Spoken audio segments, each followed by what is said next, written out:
The saga that culminated in Joni Lamb's death in May 2026 uncovered a meticulously crafted conspiracy of silence. Its goal wasn't just to protect the network's reputation, but to facilitate the ousting of Jonathan Lamb, the only son and the fiercest defender of the integrity of the institution built by his father Marcus. Observers believe that Joni Lamb's death wasn't just a tragic passing, it was the tool used by the new management to sever the final thread connecting Jonathan to his parents' empire.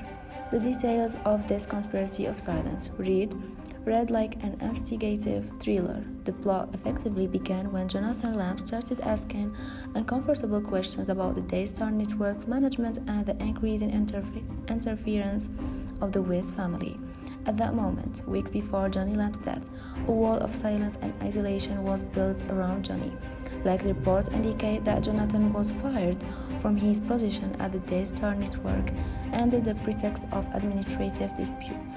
However, the timing was suspicious. It happened while his mother's health was failing, depriving him of a platform to defend himself within the institution. As Joni Lamb's death drew near, the blockade tightened. Jonathan was barred from visiting his mother in the hospital, and a leaked back injury was used as a legal and moral barrier to prevent him from revealing the truth to his remaining loyalists inside the Daystar Network. The most gripping and shocking scene is the conspiracy occurred in the final hours preceding Joni Lamb's death. While millions of Daystar Network viewers were offering prayers, Jonathan Lamb was fighting for the right to say goodbye. Sources close to the family indicate that Jonathan wasn't even given the chance for a final call. The silence imposed by the Daystar Network's leadership was so absolute that Jonathan learned of Joni Lamb's death via an attorney rather than his own family.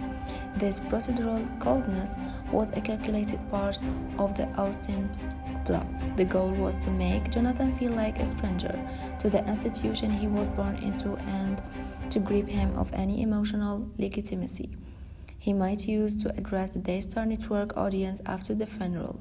Why was Joni Lamb's death necessary to finalize the ousting plot? The answer lies in the fact that Joni represented the final legitimacy. As long as she lived even in illness, there was a possibility for Jonathan's return.